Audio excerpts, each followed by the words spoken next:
Let's get them in. Mint Imperial. Open the mint. Right, guys, welcome back to Money Heist Korea. Episode 3, called Episode 3. It's your Episode 3 review. We kick off with a flashback. Look, I like flashbacks. I like that because another way to... not only can it, like, flesh out characters and develop characters, but it can also give you a backstory, like, and, like, show you how things led to the way they did, or what's the purpose of someone being there. Because I get it, like when a show starts, you kind of want to get straight into it. You don't want to waste a lot of time like showing maybe the recruitment of people or people going about their normal day lives. But I feel with flashbacks, that's a way to introduce that later into the show where it's acceptable. Does that make sense to you? Absolutely. Like in The Walking Dead, right? See, there's multiple flashbacks. It's like I remember there being one where Shane turns up to the school where Carol is to tell Laurie that Rick's been shot, but it's like that's kind of something to implement later in. But when it starts, you want to see the actual, you actually want to see the actual zombie apocalypse, but then they can implement stuff like that later in, which I like. And then you look at TV shows like Lost that went, well, you know what, actually, we're going to have flashbacks every episode for the entirety of the 6 seasons. Disaster class, but we kick off with a flashback and we see Denver in Washington. So Washington is coming out of jail. He's met by the professor. Don't know if the professor knew Washington previously or whether he just like researched him, but he says that he needs him for this plan. And then Washington says he'll do it, but on one condition. Is there room for another member? Then we cut to Denver and we see him basically living a life of crime, like his dad. Shite, like, I mean, all these people seem to be criminals, like. No, I don't like it when these do scenes like this. It's kind of... They just look so choreographed. He's on the rooftops fighting with the ladder and it's like, well, like, what are they doing here? It's like 4-on-1, they're getting fucking outdone by the guy. Yeah, it's like Soprano levels of goofiness, isn't it? Like, I mean, it's like when you've got to. I mean, that stuff does annoy me. Like, but I've learned that it's just something you've got to take it. Like, because I mean, it just seems. It's like you've got this scene though where he's like leaning on the ladder and like there's like 2 of them on it, and plus you've got another guy at the other side holding it. It's like, how the fuck's he able to move that ladder? Yeah, and he's like shuffling the ladder, like, and trying to like he's moving the ladder a bit like it's a bar of chocolate. Then he starts climbing down 2 walls like fucking Spider-Man. And then the guys that are after him, they start climbing down after him. But then there's people climbing up, so they're going to like catch him mid-wall. But then, poof, big explosion. His dad's there. I guess his dad's not only does he know how to dig fucking holes, but he also knows how to detonate bombs. Again, how did he know where to be? I don't know. I mean, fuck me, plot purposes, like. Yeah, plot purposes. And then pulls him through the wall and... That's basically it, we get introduced to these two. Oh, I'm all dead. You're all daddy, papi, si senor. Then at the end of episode 2, they made you believe that Tokyo shot Mi Sung, but then at the start of episode 3, they show you him pulling away. Denver. Denver shooting Mi Sung, but then at the start of episode 3, they show you him just slightly pulling the gun away, then shooting. So then you're led to believe that he didn't shoot her at all. But then, like 2 seconds later, he's just like, fuck it, and then pulls the gun back and like shoots her. So I mean, in the space of like probably 15 seconds, like you believe that she was dead, then not dead, then dead again. Then turns out just shot. Yeah. Then we find out later that she in fact is not dead, but she did get shot in the leg. Tokyo walked in just when it happened, and they came up with this plan. Look. Shoot me. I'll pretend to be dead, and I'll please Berlin. Berlin comes in. He looks at the job, sees the blood, and he congratulates Denver on his hard work here.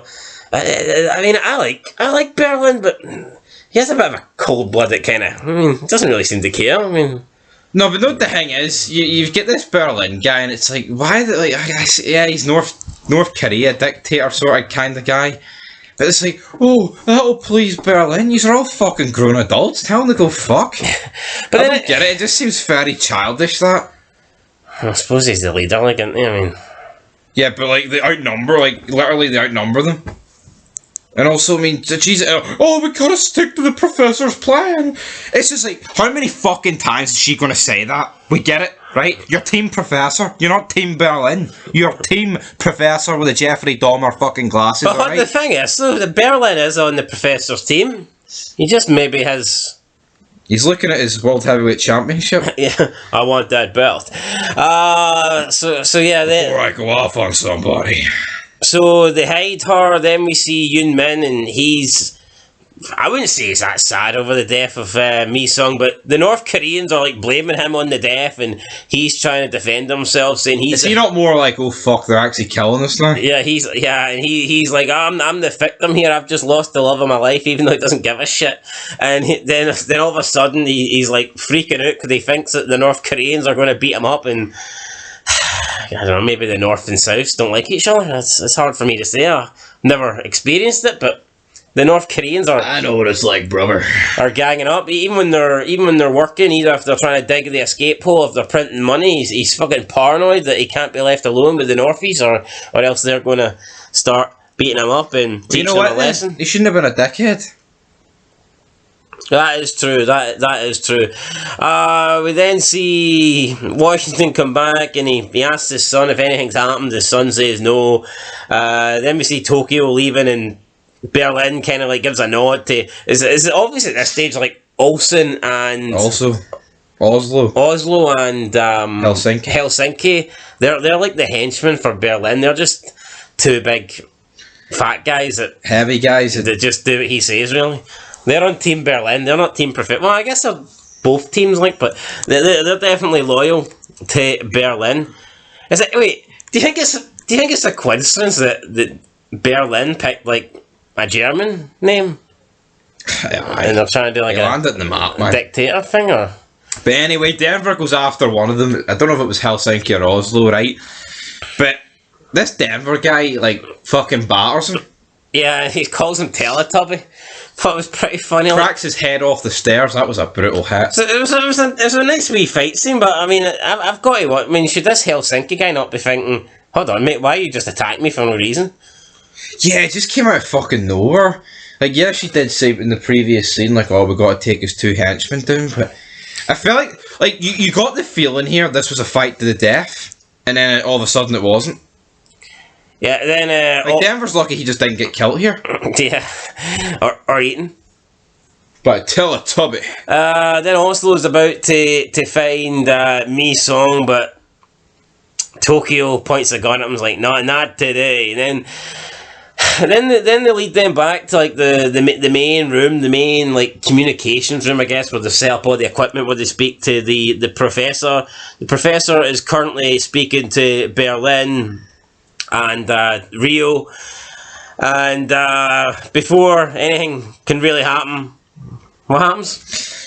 Basically, Professor's like, you know what, I've got my own plan. Fucks off to the actual scene of the crime. Storms through. They're like, hey, you need to have the press thing. I get it. I get it. Yeah. So the woman, what's the main woman? What's the direct interrogator, man? What's she called? The negotiator. The negotiating woman, right? No, but see the fact he just gets in there, so it's so fucking stupid. Well, he didn't really get in because they chased him down, like, didn't he? And he caused the diversion with... Hold on. No, he didn't really get in. He gets into the actual main bit without any resistance whatsoever. They were just like, hey, you.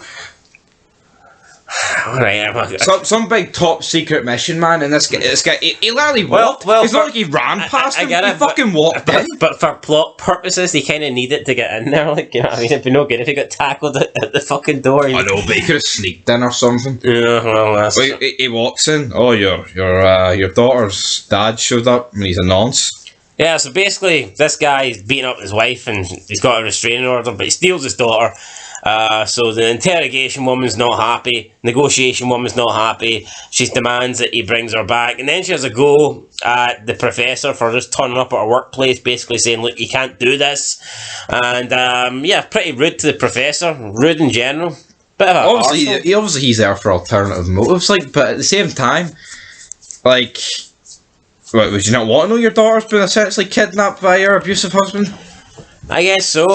Then Tokyo comes in. We've got the guns. Oslo, Helsinki. They've been like captured. They're at gunpoint. She comes in, points the gun at Berlin. Basically says, "Look, what? It wasn't enough that you were wanting to kill people. Now you're spying on us."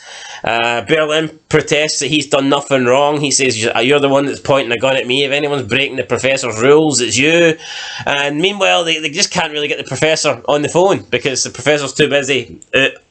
Fucking trying to. I don't get this. Like, I mean, I do get it because he needed to like sneak into that communication things. But should he not have like a separate phone that he can contact them from when he's not there? I mean, like, no, like. No, it seems a bit cheap, doesn't it? Should he not be able to have like a hotline in his car in case of an emergency? Maybe it's too important. Is that too risky? It's too important for a prepay. Maybe.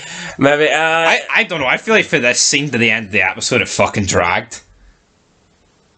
No, I think so. I feel like they're in that office, that main office in the building, for about a good fucking 4 hours, pointing guns at each other. You didn't have a fucking scoop. Then you had the scene with you had the scene at when they were getting served lunch, right? And they're all screaming at each other. I'm like, who the fuck's the bad person here? So some wee kid drops his plate and he wants more and he doesn't want to give him more, so. Some people are like saying, "Oh, give him more," then others are like, "Nah, he's had his." See, at this point though, have you not honestly forgot that half of these hostages are kids? See, to be honest, like I don't know where all the kids are.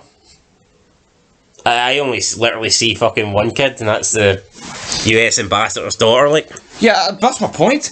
There was a scene where one of them, he's like, "Right, you need to zip tie the rest of these ones." Is that where the kids are hiding? I don't know, but. Then we get the scene, right? Then Washington walks in after all these pricks are arguing about, "Oh, you killed him. Denver killed the hostage." Oh, no. Hostile takeover, and he's like, "I can't believe you made my boy kill the hostage." It looks like he's having a heart attack. Meanwhile, the professor's holding the other side of his chest. It was weird. Professor's not happy with Berlin, but Berlin thinks that he says everything's going perfectly. And he says, "Well, like, ever since we killed her, I mean, the hostages have been in line," and Professor's like, "Perfect? Did you just really use the word perfect?" So, and then the Professor says that, how can things be going perfect when they've already identified? So he ridicules Berlin for saying things are going perfect, and then Berlin's like, "Yeah, you're right, things aren't going perfect. They've already identified two of us. Rio and, the woman with the Narabi, Narabi, and then no, but saying you've got the hostages doing jobs, right, and like doing jobs and tasks for them, right? It's so easy for one of them to get lost. It's not like they're all being held captive in the one fucking room. Mistakes are always going to be happening, regardless if you were a lenient or fucking thing with them. So approach wise wouldn't have mattered, in my opinion. So then what? I'm saying the tasks that they're having the hostages do, something like that was always going to get happened, where they were going to be able to escape and get contact with the police and reveal certain stuff. Oh, but if they don't have any items, if they don't have anything to contact the police on, then how? Because there was always going to be something in the building, which there was, an Apple Watch. Anyway. Washington doesn't take too kindly to Denver killing somebody, so grabs his heart, walks out the room. Denver. We're going to completely gloss over the fact that they're changing sides here. People just jump on Team Berlin. Oh, apparently he's on the professor's side as well. So what team's he on? Oh God, is he Team Berlin Pro Berlin? Aye, Pro Berlin, mate. You talk about it, mate. You know what you're on about there. Well, you've watched this show twice now. Well, but Berlin is adamant that.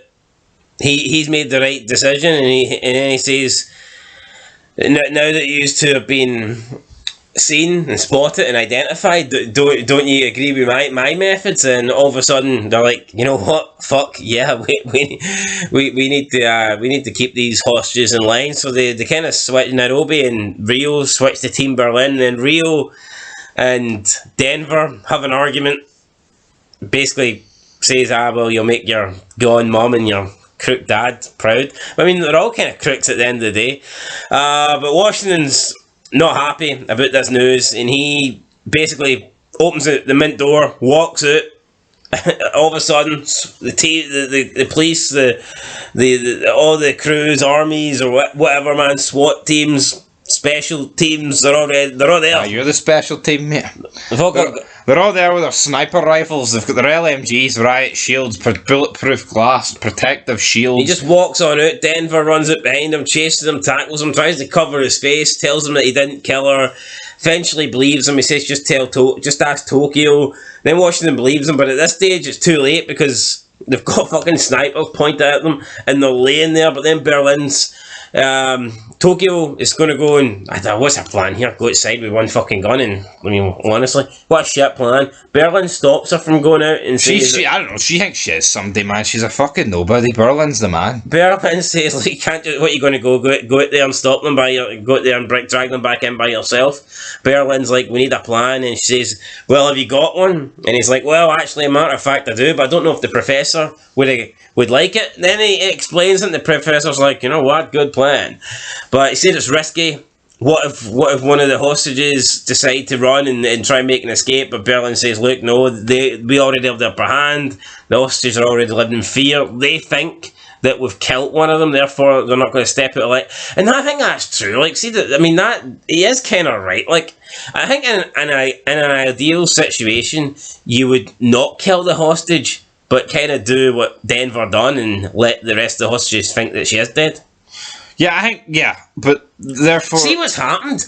I don't get it, right? It's actually worked out kind of perfect. Why can't they just explain... Why can't Denver just say, look, I actually didn't kill her, but the hostages think she's dead? Yeah, like, they want to create this coup against Berlin, right? And all that stuff. Why not just be honest and say, here, everyone thinks she's dead? And then when Berlin actually says, here, we could just pretend that she's dead. Well, pretend that she's alive to everyone. Again, but seeing they run out, right? Why wouldn't they run away? The hostages with the guns. Or drop the guns and run. Because realistically, I know you're on about, they've killed one inside already. Aye, but see the guys who are outside, if they turn around and shoot the hostage, are they not dead? Look at my guns pointed at them, man. Come on. These hostages don't have a fucking brain cell between them, including the main director guy. He is the biggest fucking tool I've ever seen in my life. I don't think it's that clear cut, like. But I think it is. It's common sense. So if you're in that situation, you just drop the gun and run. Well, hold on. Say you're one of the crew, right? And you're out there, and you see one of the hostages drop his gun. And I get it. If you shoot at them, you're probably going to get shot. No, not probably. You will get shot. You're dead. I get that, but I mean, so what's the point of shooting them then? And surely you should have that mentality. Well, it's a game of bluff, isn't it? It's like poker. Sometimes you raise it. Yeah, it's a game of bluffs, right? You've got all the aces in the world, and see the person with the gun pointing at the hostage. They're fucking hee-haw. They have 7 jokers. They have a 2 and a fucking 4, but right, exactly. You don't need to have a winning hand. You just need to. But the director basically points the gun at everyone. He's like, right, drop your guns. Everyone's like, oh, right, we'll drop our guns. And then he takes the safety off, and once he does that, it's good night for him, man.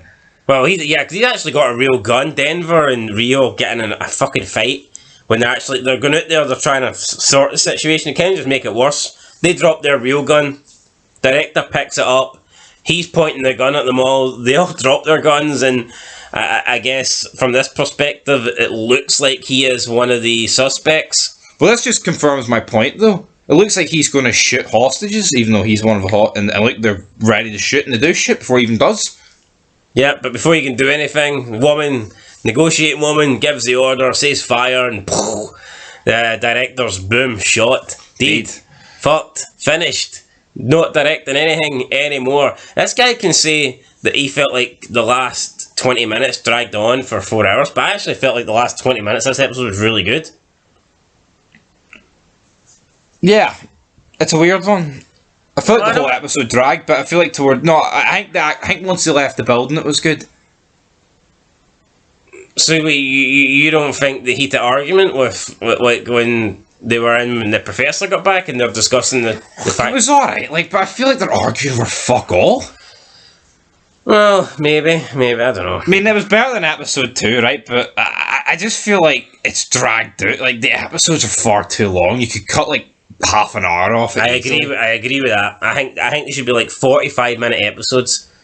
You're literally adding scenes in and dragging stuff out that, in my opinion, doesn't really need to be dragged out. See when he's arguing, Denver's arguing with his dad, like, I didn't kill her, right? When he's saying that, his dad's thinking, well, someone else did, she's dead. Like, why did he actually let him get out the building? And then they're rolling about in the floor, like the two pigs rolling about in shite. He was hit before he knew, like, no, you know what I mean? They're like two pigs rolling about in shite outside. And he's trying to put the mask on him. It's like, look at him on the cameras. They've clearly seen his face. Yeah, it's not really a smart thing to do, is it? And then we've seen a flashback as how as seen as well as how he wanted to just get this heist over with, and for his son to make money and go on and live a good life and not be a crook. So he was disappointed that he raised our murdered son, but I mean his son didn't fucking do it. So I mean, it is what I'm gonna rate this episode a 7 out of 10. I liked it. I'll rate it a 7 as well. Because why not? Why not? There you go. Why not, brother? Better than episode 2, and I thought it got better towards the end as well. So, and I liked the end. And did you? Aye. I did. Aye. That's it, guys. 7 out of 10. We're halfway through part 1. Oh, we're halfway there, living on a prayer. That's it, guys. Till next time. Let us know your thoughts down below, and peace.